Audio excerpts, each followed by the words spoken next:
सुप्रभात बच्चों।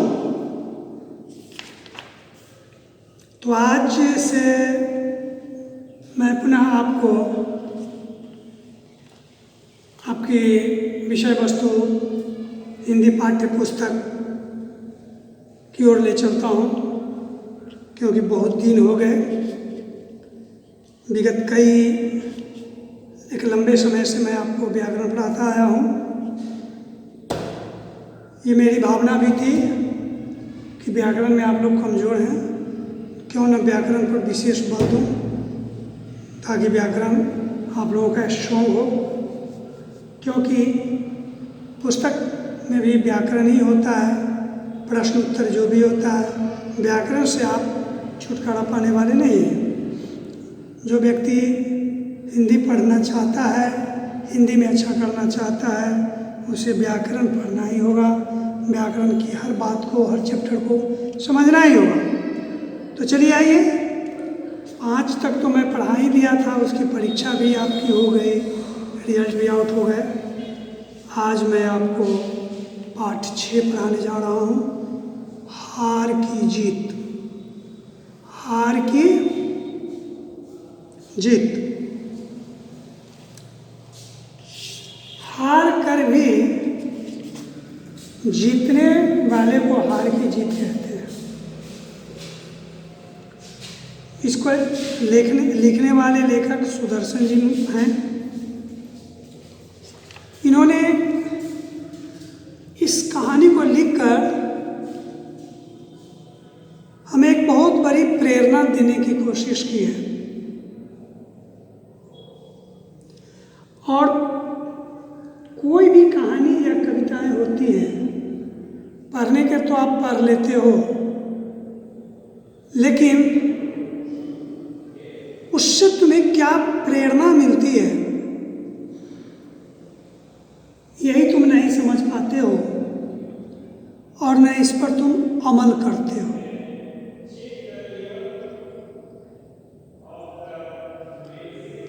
इससे हमें बहुत सी प्रेरणाएं मिलती हैं, लेकिन ये प्रेरणा की बात जो है सो पूरी पढ़ाई होने के बाद अगर हो जाए तो ज़्यादा अच्छा होगा। इसलिए इसको रहने दीजिए, पूरी पढ़ाई खत्म होगी तब। अभी फ़िलहाल ये बहुत ही अच्छा टॉपिक है, हार की जीत।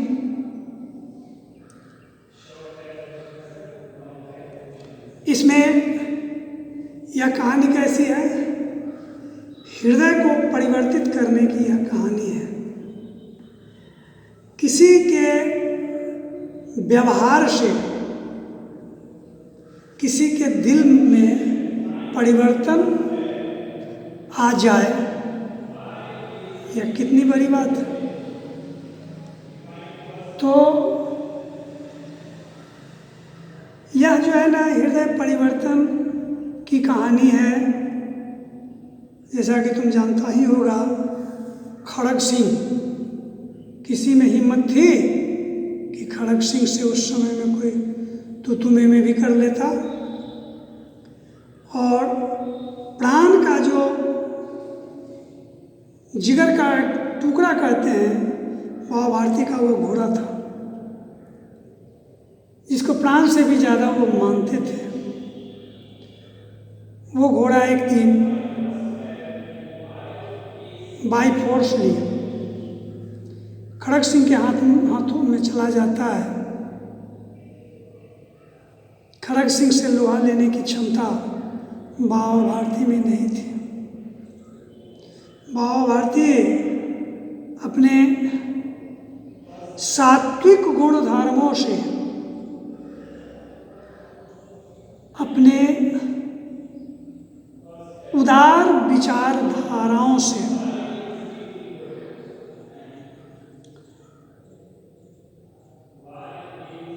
खड़ग सिंह के दिल को ऐसा ऐसा परिवर्तित किया जो स्वतः खड़ग सिंह बाबा भारती के घोड़े को उसके अस्तबल में ला करके बांध दिया। ये ये हृदय परिवर्तन नहीं है तो क्या है?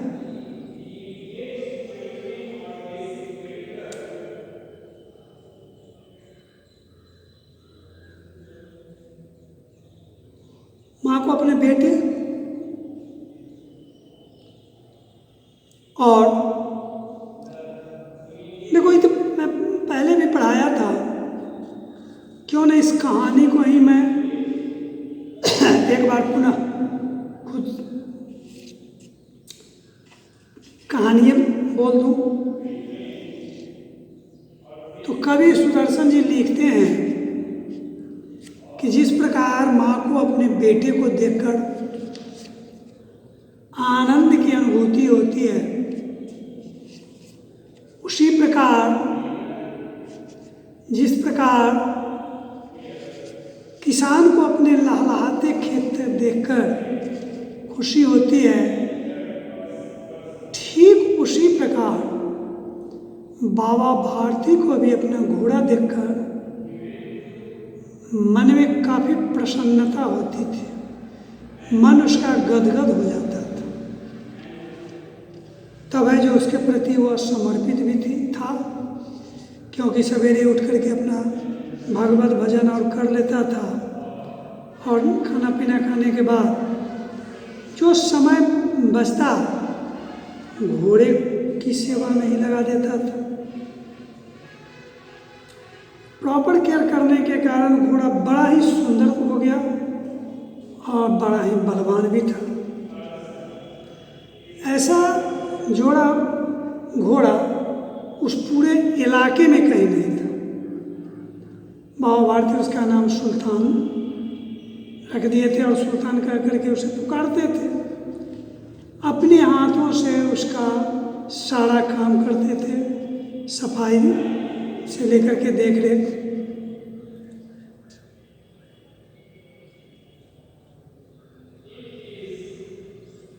एक घोड़ा के कारण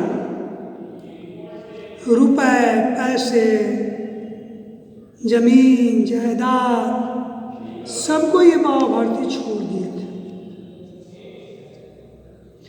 और गांव में रहकर भी होता ना कि गांव में समय बिताने के लिए एक दूसरे के नजदीक नहीं, गांव के जीवन से भी उन्हें घृणा हो गई थी, इसलिए जो भी समय बचता उनके पास घोड़े को ही समर्पित कर देते।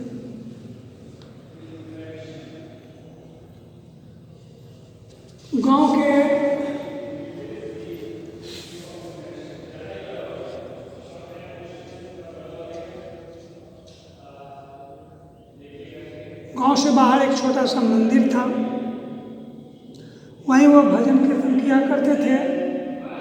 गांव वालों से उनका कोई लगाव नहीं था, और बाबा भारती की हमेशा यही सोच रहती थी कि जिसको मैं प्राण से भी ज़्यादा मानता हूँ, जिसके लिए मैं अपना सारा चीज़ त्याग दिया, उसके बिना मैं कैसे जिंदा रहूँगा।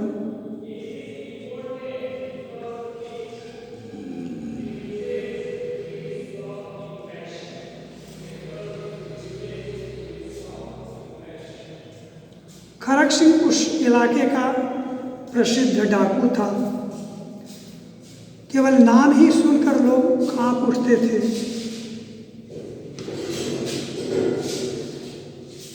धीरे धीरे सुल्तान की खबर खड़ग सिंह के कान तक गई। खड़ग सिंह भी उस घोड़े को देखने के लिए अधीर हो गए।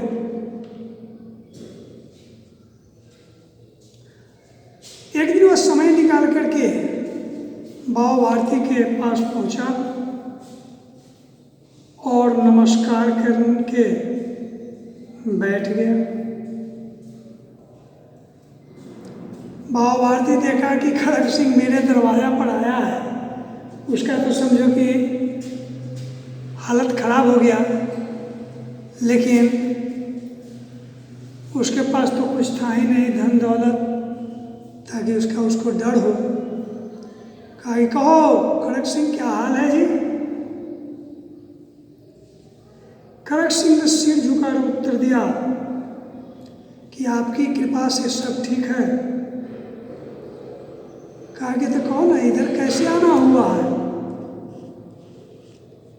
खड़ग सिंह कहता है ऐसा है कि सुल्तान की चाह ने मुझे यहाँ तक ले आया है। सुल्तान की प्रशंसा में बहुत सुना, उसके बारे में बहुत लोगों से सुना कि देखोगे तो चकित हो जाओगे।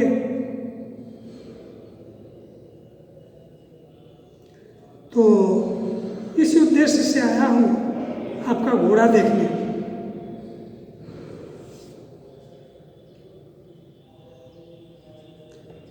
ठीक है। बाबा भारती का सीना और चौड़ा हो गया गर्व से कि जब कोई उसके घोड़े की प्रशंसा करता था तो उसे अंदर से बहुत खुशी मिलती थी। और यहाँ तक डाकू उस घोड़े की प्रशंसा किया, इसलिए वह काफ़ी प्रसन्न हुआ। उसको लेकर के और चला गया, उसको लेकर चला गया दिखलाने के लिए।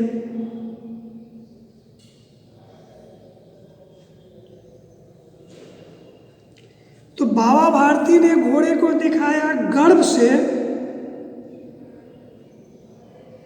और सुल्तान ने उस घोड़े को देखा बड़े ही आश्चर्य से।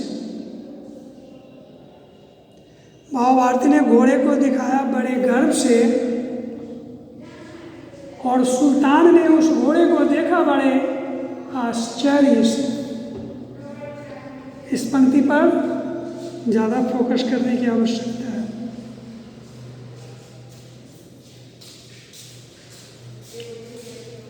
खड़ग सिंह ऐसे सैकड़ों घोड़े देखे, हजारों घोड़े देखे, लेकिन ऐसा घोड़ा उन्होंने कभी नहीं देखा था। अब उस घोड़ा को देख करके तो खड़ग सिंह के मन में हलचल हो गया। नहीं, वो अधीर हो गए।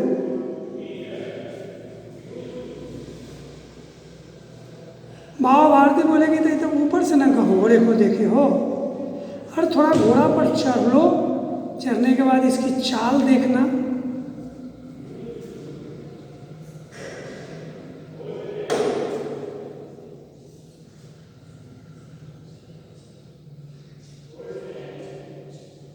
घोड़े को खोल करके बाहर भी लाए। घोड़ा तेजी से दौड़ने भी लगा। उनकी चाल को देखकर खड़ग सिंह के हृदय पर सांप लौट गया। वह डाकू था, ठीक है, वह डाकू था, और जो वस्तु उसे पसंद आ जाए उस पर वह अपना अधिकार समझ लेता था।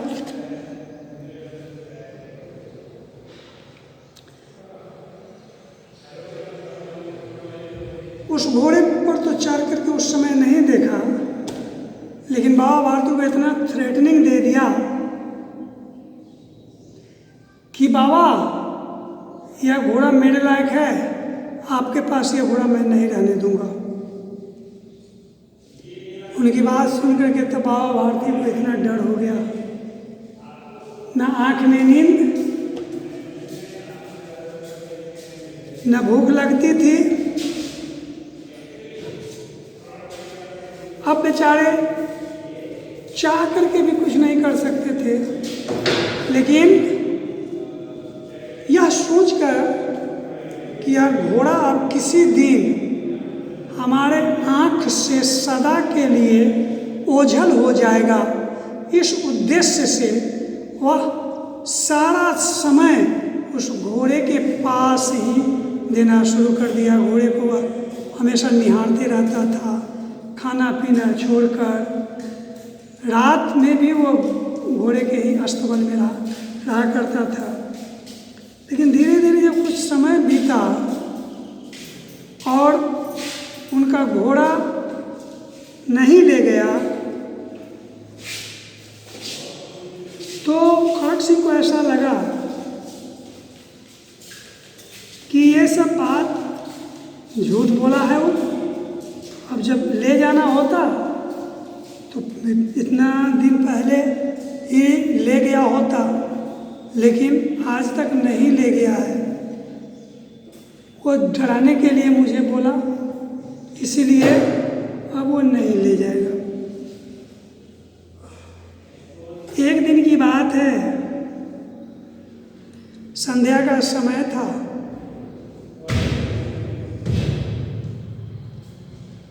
बाबा भारती सुल्तान की पीठ पर सवार होकर नगर भ्रमण को निकले। मुख पे प्रसन्नता थी।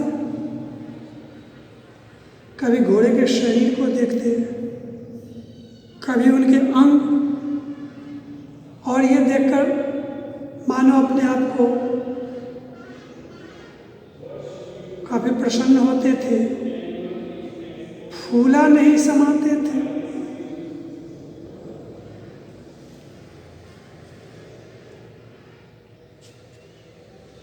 सहसा एक ओर से आवाज आई, ओ बाबा, इस कंगले की बात तो सुनते जा। आवाज में करुणा भरी हुई थी। बाबा वहां रुक गए। एक अपाहिज को देखा कि एक वृक्ष के नीचे छाया में पड़ा हुआ कड़ा रहा है। बोले, कहो तुम्हें क्या कष्ट है? अपाहिज अपना दोनों हाथ जोड़ करके कहता है, बाबा मैं दुखिया हूँ, मुझ पर दया कीजिए। रामपुर यहाँ से 3 मील दूर है।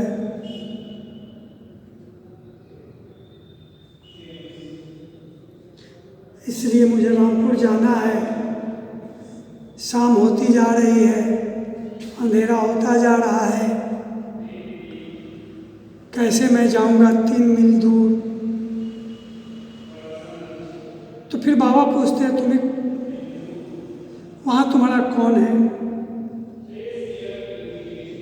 अपाहिज ने कहा कि दुर्गा दत्त वैद्य का नाम आपने सुना होगा,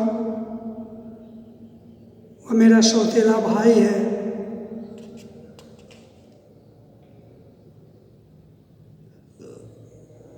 यह बात सुनकर बाबा भारती उसे घोड़े पर सवार कर लिए और लेकर के चल दिए। समझे कि नहीं?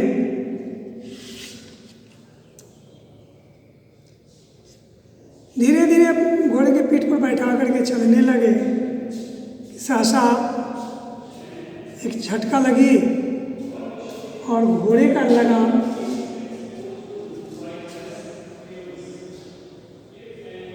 उस अपाहिज के हाथ में आ गया।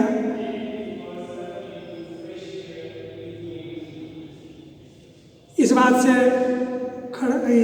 बाबा भारती बहुत आश्चर्यचकित हुए, है ना, और देखे कि मैंने तो बहुत बड़ी भूल की। वह जो अपाहिज था सो वाकई में अपाहिज नहीं, वह खड़ग सिंह डाकू था। समझ गए कि नहीं? तो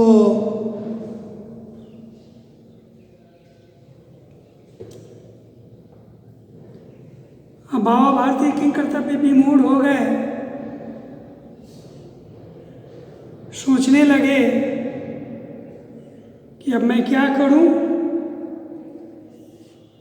साफ समर्पित भाव से घोड़े को उसको दे करके और नीचे उतर कर, वो तो गिर ही गए थे, एक टक देखने लगे घोड़े को। अकस्मात उन्हें एक बात याद आई और उन्होंने जोर से आवाज सुनाई। घोड़ा रुक गया। घोड़ा को अपने मालिक की आवाज पहचान में आ गई।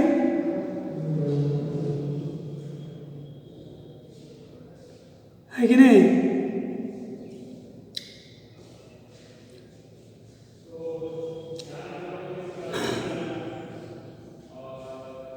तो कहा कि देखो, तुम अब यह घोड़ा मुझे नहीं दोगे, नहीं देना, कोई दिक्कत नहीं है, लेकिन मेरी एक बात सुनते जाओ। आगे बोलिए। बावर्दी ने निकट जाकर उसको ऐसी आंखों से देखा जैसे बकरा कसाई की ओर देखता है, और कहा, यह घोड़ा तुम्हारा हो चुका है, मैं तुमसे इसे वापस करने के लिए नहीं कहूँगा, परंतु खड़क सिंह केवल एक प्रार्थना करता हूँ कि इसे अस्वीकार न करना, नहीं तो मेरा दिल टूट जाएगा। बाबा जी आज्ञा कीजिए, मैं आपका दास हूँ, बस यह घोड़ा नहीं दूंगा। अब घोड़े का नाम न लो, मैं तुमसे इसके बारे में कुछ न कहूँगा, केवल यह चाहता हूँ इस घटना को किसी के समक्ष प्रस्तुत नहीं करना, वरना अपाहिज पर, निर्धन पर, असहाय पर से लोगों का विश्वास उठ जाएगा। इन्हीं शब्दों के साथ आज की पढ़ाई को मैं यहीं स्थगित करना चाहता हूँ। पुनः जो शेष हैं उनको कल पढ़ा दूँगा। तब तक के लिए मैं आपसे विदा लेना चाहता हूँ और बदले में आपको ढेर सारा धन्यवाद देना चाहता हूँ।